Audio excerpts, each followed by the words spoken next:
and I can seize my own silhouette. Yes, good morning mga ka-journeys. Dito tayo ngayon sa Zeebrugge, Belgium. Nag-aantay na ako ng panibagong task galing sa dispatch unit sa office. Kahapon, nakapag-unload ako ng 8 cars dito sa may WWL Port dito sa Zeebrugge. Okay naman, natapos naman siya. Nakahabol ako last minute, 5 o'clock, tapos na. And naghanap na ako ng parking. Siguro mga nakatatlong ikot ako dito kahanap ng parking, pero at the last nakahanap naman dito sa parking lot ng Zeebrugge. Dito na ako nagpahinga. And ngayon nag-aantay na lang ng panibagong task. So mga ka-journeys, for today, sama-sama tayo na panibagong journey. Maghahanap tayo ng kung saan lugar naman tayo padparin. So diyan lang kayo at isasama ko kayo sa pag-ikot dito sa Europa. Kung ano man ang mga panibagong pakikipagsapalaran dito, sama-sama natin yan. So diyan lang kayo mga ka-journeys. Happy day! Okay mga ka-journeys, dito na rin pala tayo maglo-load sa ICO terminal dito sa Zeebrugge. Pupunta na tayo dito sa office para asikasuhin yung ating loading list.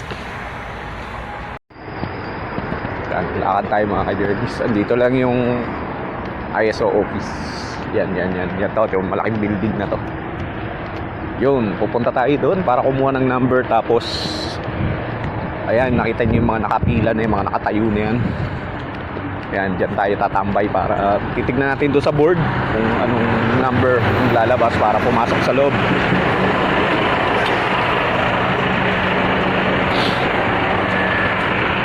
So ayan mga ka-journeys, nakita nyo, ayan pasusulyapin ko sa inyo. Ayun yung screen na yun doon sa may kinatatayuan nung doon naghihintay ng pangarga. Kung ay yung number mo para pakapasok ka sa loob. Yan, ito yung ticket. Pag tinawag, lumabas na sa screen yung number mo, pwede ka nang pumasok sa loob. Then nakapag-scan na rin ako doon ng aking yung aking TRC, temporary residence card. Ayan.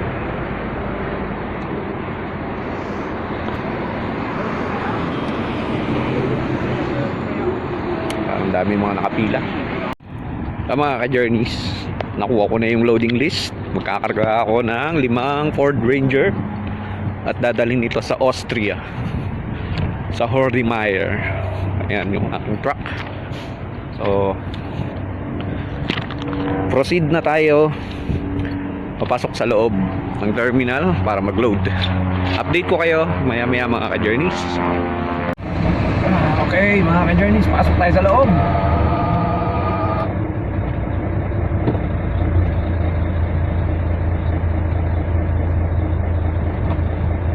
Open Sesame. Okay. Hanapin na natin yung ating loading place.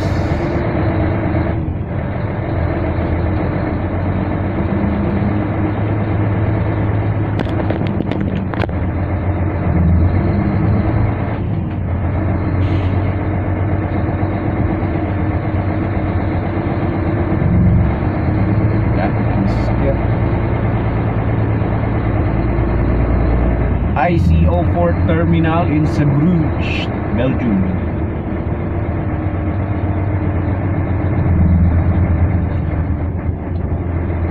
$30 kph lang ang takbo natin dito.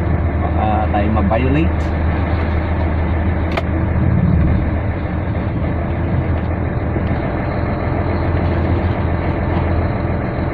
Ay mga parga ni paring Gerson Cariaga, shoutout sa iyo pare. Ingat-ingat ka dyan sa NZ.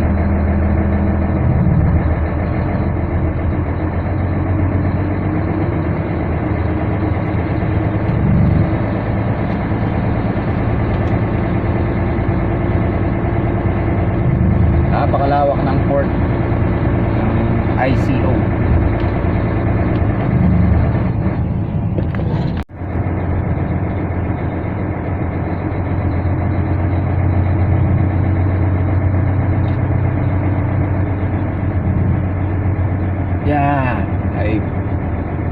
Nakakarga si amigo.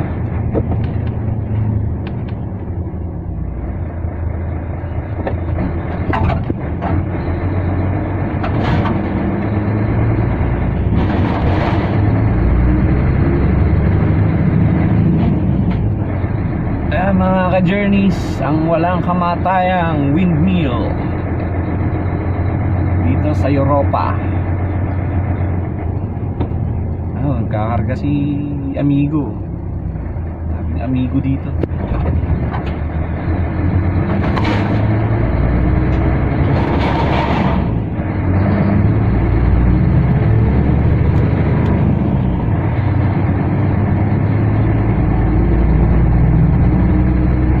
Yun, nakakita nyo yun mga ka-journeys. Yun sa dulong-dulo, yung may mga naka-stop na windmill. Ayun, yung mga barko doon. Naglo-load yan, papunta ng UK, some parts of all over the world. Nakikita ko rin dito yung barko ni NYK. Pagka nandito ako, madalas ko makita yung barko ni NYK, pero this time wala sila. Baka naandun ngayon sa Bawan, sa BIPI.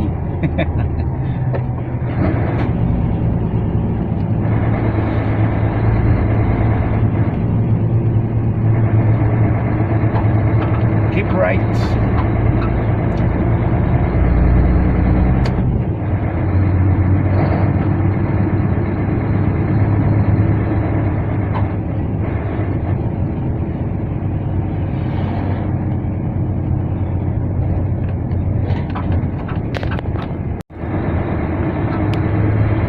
FB1.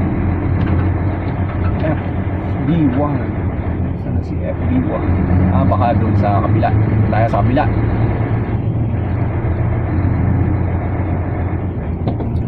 Parking space.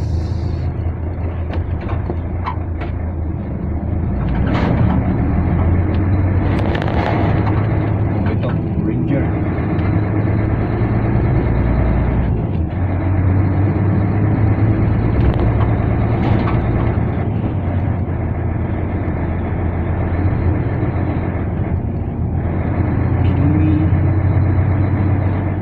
Kakarga sila. Hatid na naman, pero marami pang kailangan sasakyan dito sa Europa. Hindi pa mauubos to.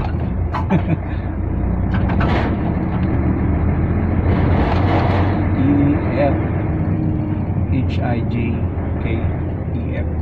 Lampas na yata ako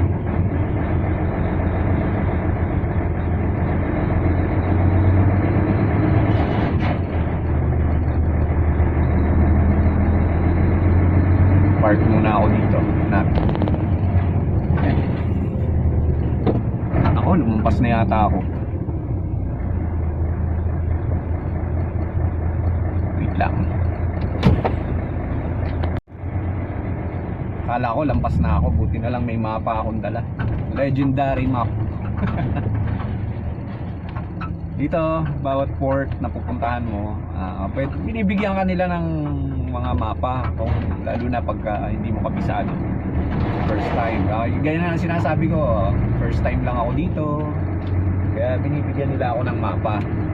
Karamihan, binibigyan nila ng mapa dito. Para hindi ka magkaligaw-ligaw dito sa loob ng port. Hindi ka rin makaabala doon sa ibang mga may ginagawa dito.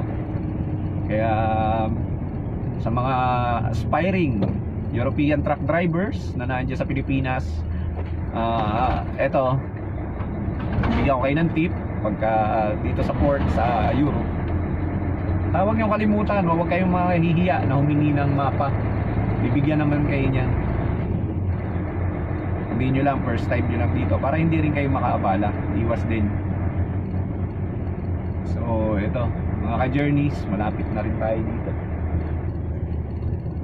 Nasa letter I. Ayun, nakita ko na. Ito na yung mga pickups. Sa F B1 32. Uy.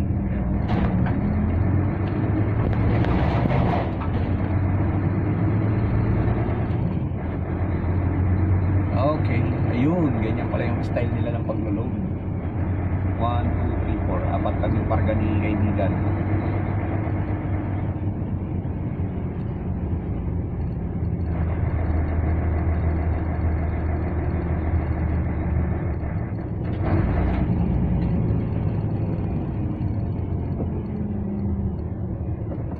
Okay, FB1. Yan. Okay, sakto. Dali.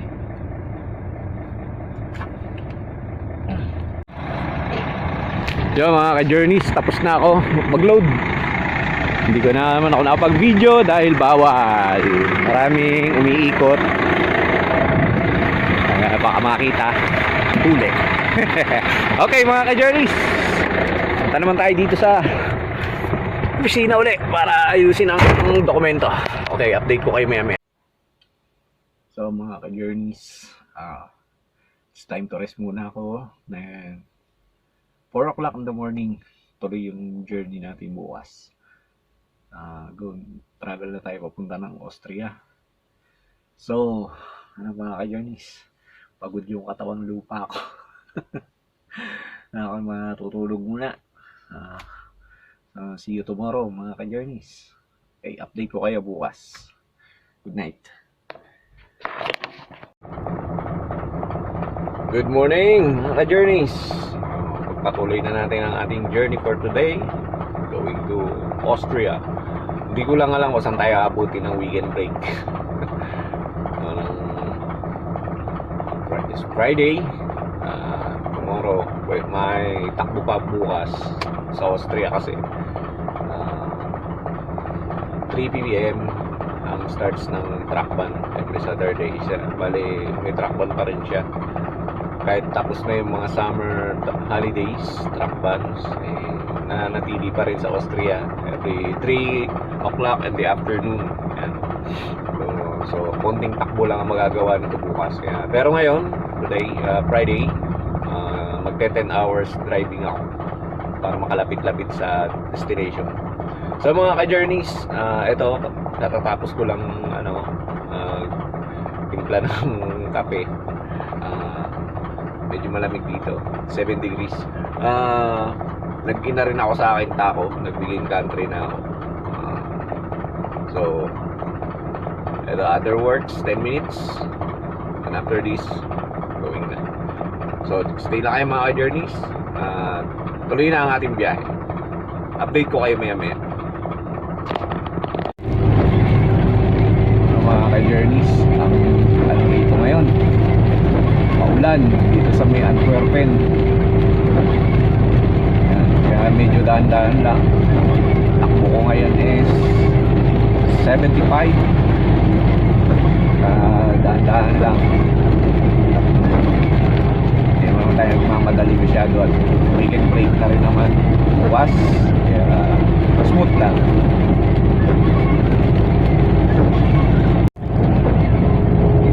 Isang maulan na umaga here in Germany.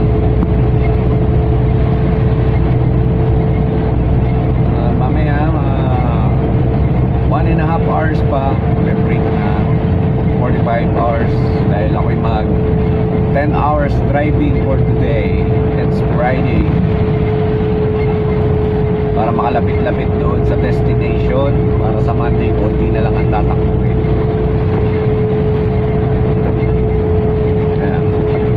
Maulan.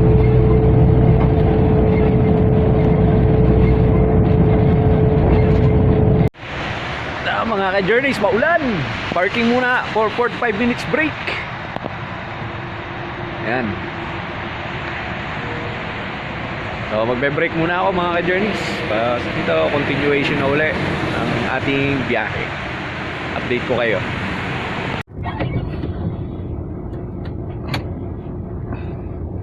Okay, let's go. Naku po, tumulog na naman itong loko na to.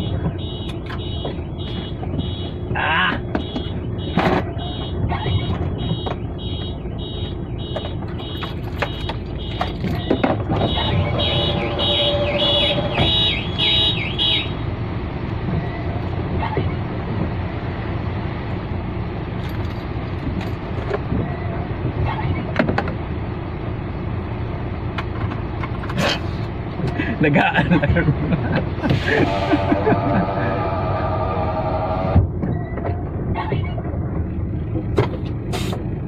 Okay, let's go!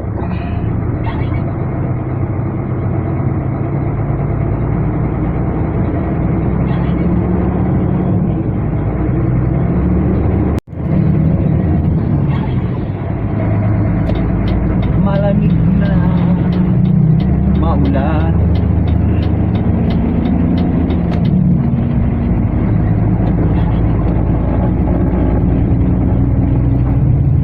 Oras kaya ang babakbakan pa natin ay 9 hours pa.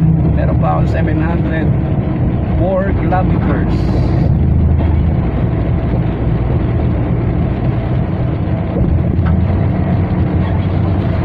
Boom!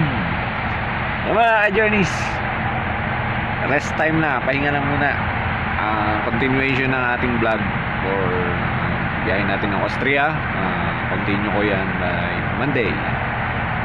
Today is Friday, pahinga na, weekend break.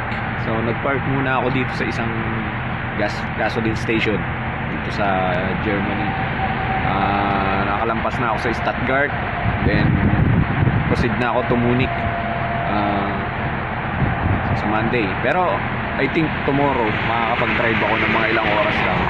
Start ako ng 4 o'clock in the morning, goes to 7 until 7 o'clock para mag-count siya ng 45 hours rest hanggang 4 o'clock din ng madaling araw sa Monday, sakto.